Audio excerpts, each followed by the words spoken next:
माओवादी केन्द्रका अध्यक्ष प्रचण्डले भने मलाई अझै पनि एमाले अध्यक्ष केपी शर्मा ओलीसँग डर छ। माओवादीलाई विष्णु पौडेलको जवाब नेकपा एमालेसँग गठबन्धन गर्ने सपना कुनै पनि हालतमा नदेखे हुन्छ। केही गर्न नसक्नेहरूले विकास निर्माणको काम गर्दा पनि विरोध गर्ने केपी शर्मा ओलीको भनाई। एक्लै चुनावमा लड्ने दावी गरेका ओलीले बनाई राप्रपासँग तालमेलका लागि वार्ता समिति। ओलीको आरोप भारतीय दूतावासमा किन नेपालको चुच्ची नक्सा हटाइयो। प्रधानमन्त्री देउबा र माओवादी केन्द्रका अध्यक्ष प्रचण्डले पार्टीभन्दा परिवारलाई महत्त्व दिएको गम्भीर आरोप। भाषण होइन गाली गर्छन् नेताहरू। चुनावी सरगर्म बढ्यो देशैभर। एक अर्कालाई गाली गलोचमा उत्रिए नेताहरू। मधेसका मुद्दाहरू ओझेलमा पर्नुको मुख्य कारण नेकपा एमाले भएको प्रचण्डको आरोप। भरतपुर महानगरको नेतृत्वमा नेपाली कांग्रेसको दावी। नस्वीकारे एकल निर्वाचनमा जाने चितवन कांग्रेसको चेतावनी। कांग्रेसको निर्णय भरतपुर महानगरको प्रमुख पद माओवादी केन्द्रलाई नछाड्ने। नायक पल शाहका फ्यानहरूलाई आयो निकै ठुलो खबर। एकाएक छुट्ने खबर बाहिरियो। कहिले छोड्दैछन् पल शाह? धरोटीमा छोड्दैछन् या तारिकमा छोड्दैछन्? सम्पूर्ण जानकारी आजकै भिडियोमा। शिक्षा आयोगका परीक्षाका कारण एसी परीक्षा निकै ठुलो अन्यलमा। एसी परीक्षा हुन्छ कि हुँदैन? सम्पूर्ण जानकारी। विद्यार्थी आक्रोशित। सयौं विद्यालयहरू अहिले पनि बन्द। एसी परीक्षा र अन्य परीक्षाबारे निकै ठुलो खबर आजको भिडियोमा। पेट्रोलियम व्यवसायीहरूले आन्दोलन फिर्ता लिएपछि पेट्रोल पम्प भयो खुला। विदेशबाट आयात हुने भयो पेट्रोल, तर पेट्रोलको मूल्य फेरि बढ्यो। कति पुग्यो त पेट्रोलको मूल्य? एलपी ग्यासको मूल्य पनि वृद्धि भएर आयो। सिराहामा लागू औषध सहित 2 जना युवक प्रहरीको नियन्त्रणमा। चिकित्सक मृत फेला परेको विषयमा सत्य तथ्य पत्ता लगाउन नोबेल अस्पतालको माग। मचियो खैलाबिला। प्रहरीले असुर ग्यास प्रहार गर्दा पनि आन्दोलन रोकिएन। हत्या कि आत्महत्या? डोटीमा जीव दुर्घटना हुँदा 2 जनाको मृत्यु, 5 जना घाइते। डोटी जीवघुट दुर्घटनामा परेका मृतकको पहिचान खुल्यो। उता सिन्धुपाल्चोकमा ग्यास सिलिन्डर विस्फोट हुँदा 3 बाल बालिकाको घटनास्थलमै मृत्यु। र प्रधानमन्त्री शेरबहादुर देउवाको भारत भ्रमण सम्पन्न। द्विपक्षीय सम्बन्ध थप प्रगाढ बनाउन फलदाबी। तर भारतको दूतावासमा नेपालको चुच्चे नक्सा नै गायब। आजको मौसम यी 3 प्रदेशमा वर्षाको सम्भावना। अब हेर्नुहोस् पूरा समाचार।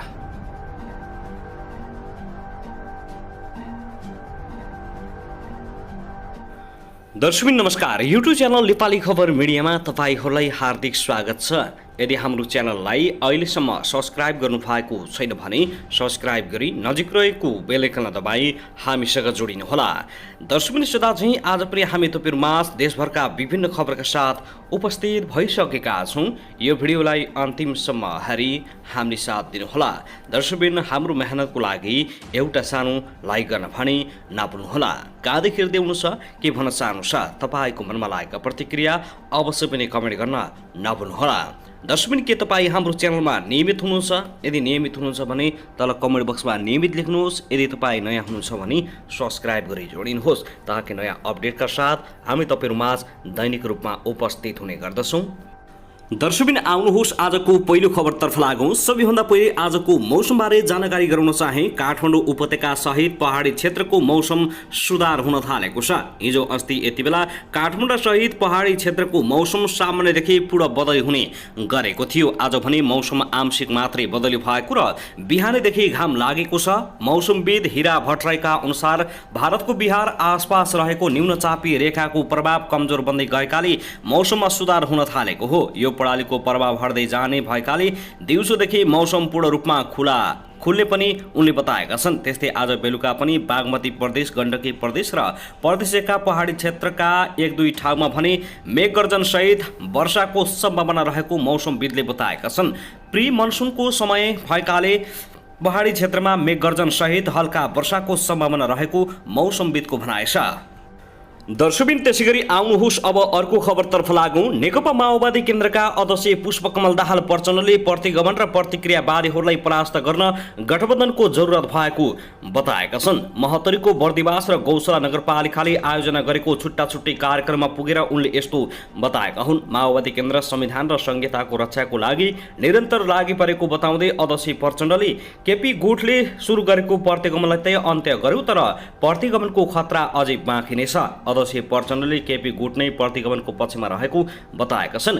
नेकपा एमाले महत्त्वपूर्ण विषयलाई समेत व्यवस्था गर्दै निरन्तर संसद अवरुद्धमा लागेको बताउँदै कतिपय मधेसका मुद्दाहरू समेत ओझेलमा पर्नु मुख्य कारण एमाले नै भएको आरोप लगाएका छन्। मध्य प्रदेशका मुख्य समस्याको रूपमा रहेको नागरिकताको मुद्दालाई समेत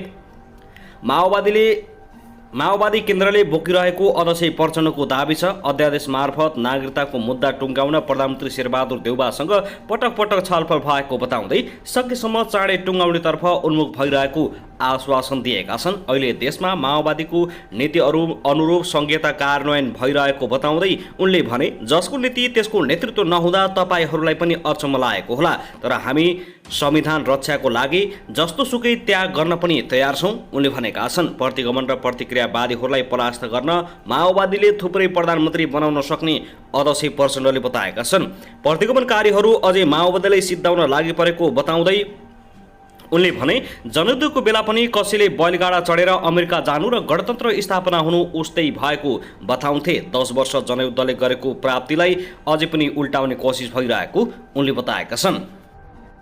साथै एमाले अध्यक्ष केपी शर्मा ओलीले नेकपा एकीकृत समाजवादीका अध्यक्ष माधव कुमार नेपालप्रति गालीको वर्षा गरेका छन्। आइतबार एमाले निकट बुद्धिजीवी परिषदको 10औं अधिवेशनमा सम्बोधन गर्दै उनले अध्यक्ष नेपाललाई माकुने भन्दै सम्बोधन गरेका छन्। नेपाल नेतृत्वको पार्टीलाई पनि माकुने गुट भनेका छन्। आफ्नो सरकार ढाल्न र ओलीकी शब्दमा दक्षिणपन्थी सरकार गठन गर्नको लागि भूमिका खेलेकाको भन्दै ओलीले आफ्नो भाषणको धेरै समय नेपाललाई गाली गर्न खर्चिएका छन्। उनले नेपाल सहितका नेताहरू कम्युनिस्ट सरकार ढाल्नका लागि त बलिदान हुन तयार भएको बताएका छन्। नेपाल सहितका नेताहरूको अहिले 5 दलीय गठबन्धन कायम रहनुपर्छ भन्ने गरेको प्रति पनि ओलीले कटाक्ष गरेका छन्। 5 दलीय गठबन्धनलाई भयानक अपराध भनेका उनले सो गठबन्धन बनाउन नेपाल सहितका नेताले गति छाडेको बताएका छन्। कत्रो अपराध गरेका बेशरमहरू अनि प्रतिगमन रोक्न खोजेको रे, कम्युनिस्ट आन्दोलनको रक्षा गर्न खोजेको रे, झुट बेइमानी र उल्टा कुराको हद योभन्दा केही हुन्छ,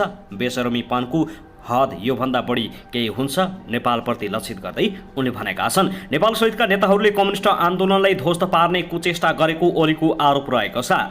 यिनका लागे पुगेसम्म त अहिले नेपालका कम्युनिस्ट आन्दोलन ध्वस्त भइसक्थ्यो। यिनीहरूले अहिले दुना थापेर हिँड्दैछन् नि काङ्ग्रेसका पछि त्यति रहन्थ्यो। अहिले माकुनेको छ नि गुट, दुना थापेर हिँड्छ नि। आफ्नो नेतृत्वको सरकारलाई नेता नेपालकै सरकार भनेका उनले त्यसमा प्रधानमन्त्री सहित 25 वटै मन्त्री पनि उनीहरूकै रहेको बताएका छन्। सबै सरकार आफ्नो थियो, त्यो ठाउँमा मलाई 4 वटा मन्त्री त नभई हुँदैन भन्दैछन्। कहाँ शेर थिए, कहाँ लल्लु भए, अहिले 4 वटा मन्त्री नभई हुँदैन भन्दैछन्। ओलीको आक्रोश रहेको छ।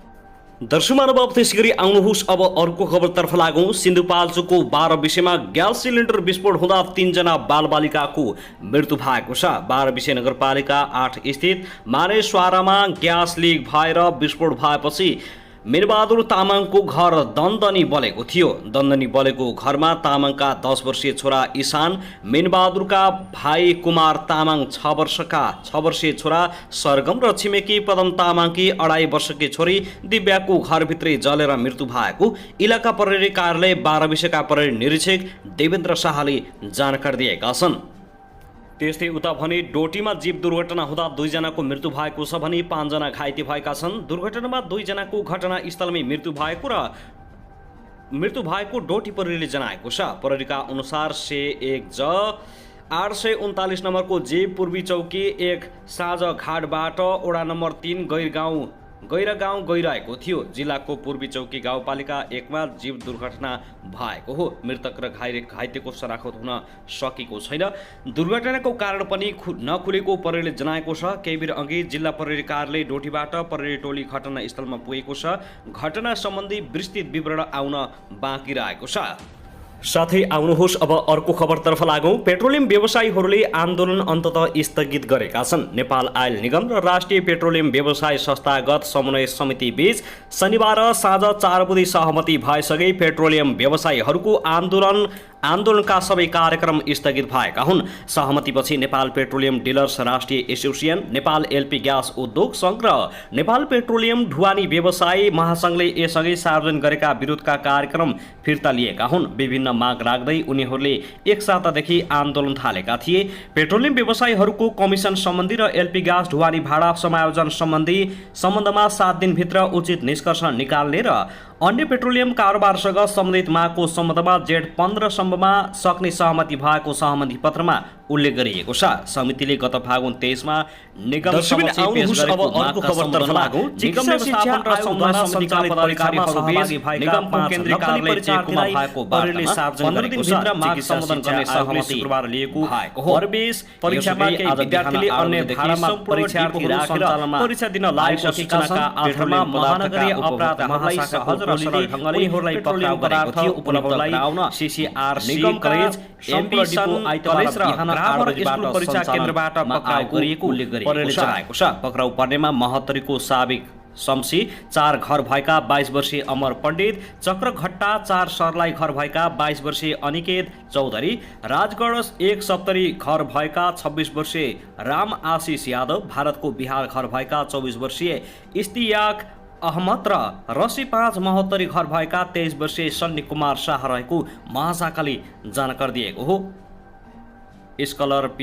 स्कलरसिपमा एमबीबीएस पढिरहेका तर कमजोर आर्थिक अवस्था भएका जेहेन्दार विद्यार्थीलाई 2 लाखदेखि 18 लाखसम्मको प्रलोभन देखिएको छ। महाशाखाका प्रमुख वसन्त कुँवरले भने 50,000 देखि 20 लाखसम्म अग्रिम भुक्तान समेत भइसकेको अनुसन्धानले देखाउन थालेको छ। दर्शकबिन त्यसैगरी कैलालीको अतरियामा रहेको पद्मा अस्पतालमा उपचारका क्रममा मृत्यु भएका गोदावरी नगरपालिका 3 का 38 वर्षीय विनोद बोहराको शव आफन्तले बुझेका छन्। शुक्रबार साँझ स्वास्थ्यमा समस्या देखिएपछि अस्पताल भर्ना भएका बोहराको चिकित्सकको लापरवाहीका कारण मृत्यु भएको अस्पताल तोडफोड गरेका स्थानीयले मृतकका परिवारलाई उचित क्षतिपूर्ति दिने गरी सहमति भएपछि हिजो शनिबार शव बुझेका हुन्। जिल्ला प्रहरी कार्यालयका प्रवक्ता प्रहरी नायब उपरीक्षक डीएसपी वेदप्रकाश जोशीले मृतकका परिवारलाई उचित क्षतिपूर्ति दिने, प्रमुख जिल्ला अधिकारीको समन्वयमा घटनाको छानबिन गर्ने र प्रदर्शनको क्रममा घाइते भएकाहरूको उपचार गर्ने सहमतिपछि स्थानीयले विरोधका कार्यक्रम फिर्ता लिएको जानकारी दिएका छन्।